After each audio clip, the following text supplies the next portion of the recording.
Hello, friend. Welcome to Almost Cancelled. I'm Peter and this is Connor. Hey everyone. We're going to talk about Mr. Robot Season 2, Episode 2. It's the second part of the double premiere. It is EPS 2.0 underscore, I'm simplifying this, Unmask, Part 2, .tc. And full spoilers, of course, as we always do. Now, before we even get to specifically stuff that was in this episode, there's a very popular theory on the internet right now about what's going on, and I'm inclined to agree with it. Now, I think we both noticed elements of this when we watched the first half, Yeah, but when someone actually sort of pointed them all out together, it was kind of like, oh, it was interesting. interesting because before he said something, I thought that was the situation, like in the first episode. Yeah, but then it showed you his mom, and it showed you, Before he said it was his mum, I actually thought because I didn't remember who she was, I didn't remember what she looked like. I don't know, like because we only saw her a little bit, yeah, it really. was showing flashbacks. We didn't see her in present day. Like, I'm not even sure if she's alive in present day. Like, that was my first thought. Wait, I thought she was dead. Like, that was my first thing. Yeah, Um, so the popular theory is that Elliot is actually in prison or a mental hospital. I'm inclined to think a mental I'm institution. inclined to go more towards that as well. I But think he has slightly more freedom than a prison would allow. but there's a lot of evidence to support this. The reason why I would say that prison's still a possibility is mainly the visit that has with him. That felt more prison-like to me than a mental hospital. Perhaps, but I don't know. Have you ever been to a mental hospital?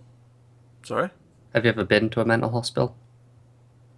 Well, no, but I've never been to a prison either. I'm just going what I've seen on TV. Well, I'm saying I've been in a institution and like it's similar. Like they keep you all separated and stuff still. No, fair enough. Um, yeah. So yeah, there's the prison visit thing with Gideon, and it's very prison-like. They sit across the table as if they're being separated by something. The way Gideon looks round to his mom as if she's a prison guard is there. The regiment, the having meals at the same times, the rec time in the courtyard with the basketball. It's the same guy he has every meal with, like they're on the same schedule. Yeah, there's a lot of evidence to I think support it this. was immediately for me. I thought he was in one because before I realized it was supposed to be his mum, I thought she was a guard because she comes in and wakes him up, and he has a slide door like a prison cell rather than. I mean, I know you get houses with slide doors, but they're uncommon. Hmm. So when she opens it and then like wakes him up and tells him it's time, and then she does it again at night. She closes the door. Hmm. Yeah, there's a lot of things in there to support that. Now, I'm inclined to go more with mental hospital, especially after seeing the second half. Yeah. Um, but all that stuff is there. Now, the second half introduced a lot of other things that really supported this for me. Namely, the guy with the dog. His Uh, name's Ray. his name's Ray. There you go. Um, he's a guard Yeah. or an orderly Straight. or whatever. It's he comes in and what's the friend's name? Can you remember? Leon. Leon, right? And he says yes, sir. He calls him sir, and then everyone moves away. Yeah, everyone moves away. The way he seems to have power to sort of come and go as he wants. I don't know if like a guard in a mental hospital would have a dog, but maybe he does. Like, it doesn't seem that unfeasible that they might have a dog if they're patrolling the outside area.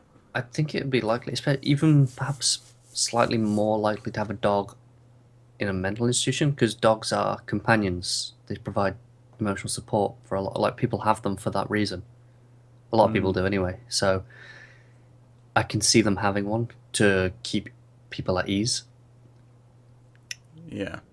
Um, so that's there, and not He only that, also he also knows about Elliot and his past with computers.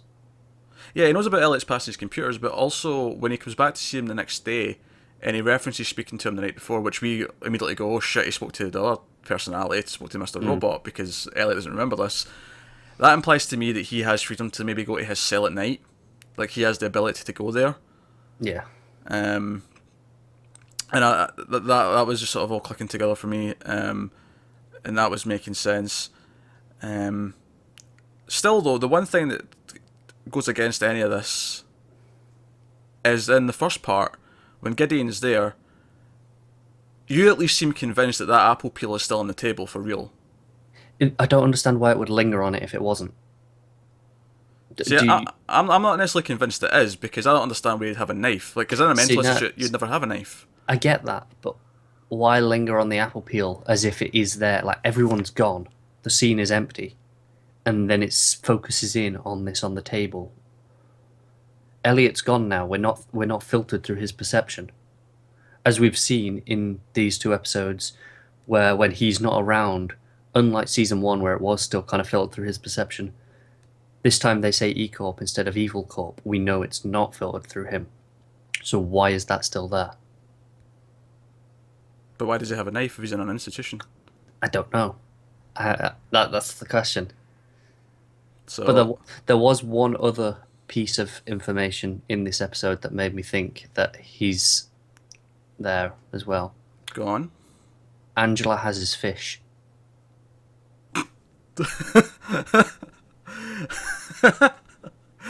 I didn't recognise the fish, but fair play. I'm pretty sure it was the fish because it does the close up on it.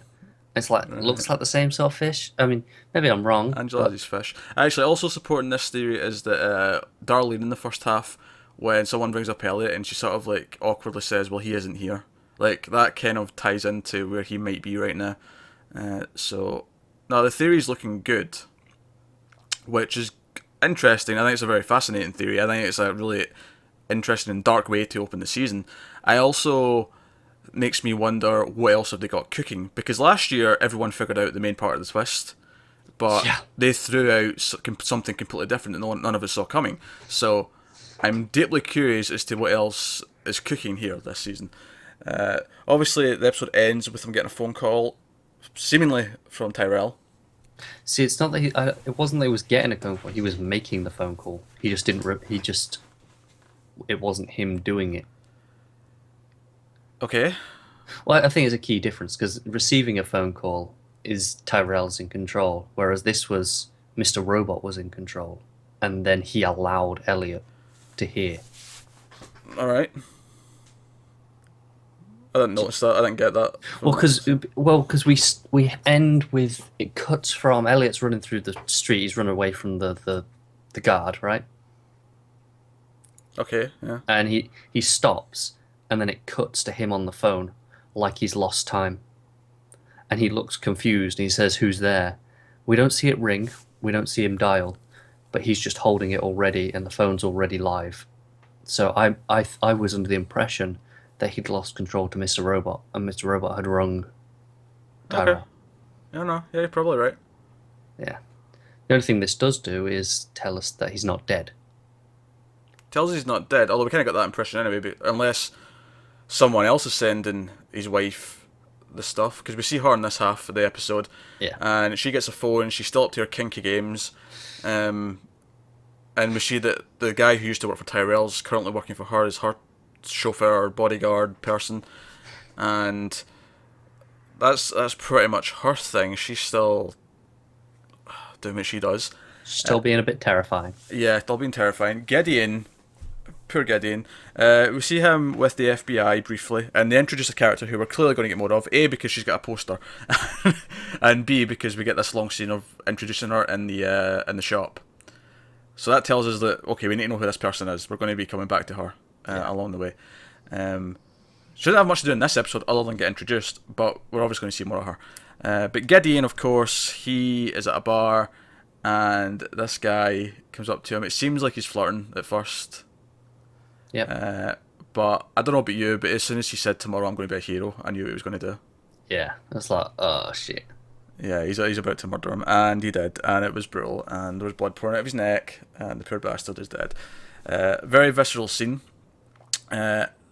which also mentioned the opening scene, because obviously the first half ended with this ransom demand, $5.9 million to be delivered to this location. He goes out there, and I thought this scene was really well done. There was a nice bit of suspense as he was looking around, trying to see if anyone was coming. The song that was playing sort of like just somewhere in the scene, like it wasn't like over the score, it was, you know... Yeah, it was like someone had it on like a street radio sort of thing. Yeah, it was, or maybe there was like a, I don't know, like an outside like shop somewhere like nearby that had it playing or whatever. And I thought this was really interesting. The way the guy comes up and makes the delivery, who obviously doesn't know what he's doing, he's just been paid to come up and Deliver make a bag, yeah. yeah. And and as soon as like he pulled out the mask, I got what this was. This was like a visual demonstration. You're going to do something symbolic here. It wasn't about us getting money. It was about making you do something, that would be on the news and look, have a message to it. You wear the F Society mask, you burn the money, and I thought that scene was a really nice way to introduce into the second half, and I also like the shot of Darlene watching as well. It was a nice thing. She's just in the crowd, like, and no one would know. Yeah, we went also a long time without Elliot saying anything. It was a good, like, the first quarter of this episode before Elliot was there or addressed us or anything. Well, that's something that I think happened more as the first season went on, and certainly now in season 2 it's happening as well. Is we can be away from his perception for a long time. We can be with other characters. Darlene, Angela, especially, they can carry their own stories now.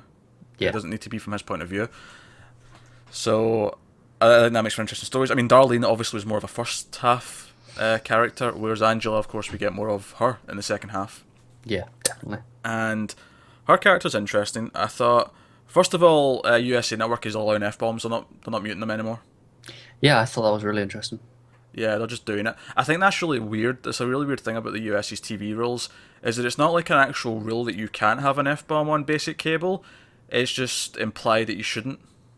Could it have anything to do with the fact that this second episode would be on a bit later? No, they don't have a watershed. They're not. No, they just flat out don't have that. Oh, okay. That's weird. Never mind. Yeah, their rules are completely different to the UK's. Okay, forget that. So, but yeah, her whole, like, playing fast and mean with the PR guy when she's trying to set up this interview for someone, because she's working for PR for Evil Corp, and the other woman, like, nagging her, and her, like, she was a bit of a stupid bitch. You know exactly what she was playing at. It's like, she was very clever, and it's like, well, you know this is the plan. Why you, like, going to the boss? It was very satisfying, her telling her to get the fuck out of her cubicle.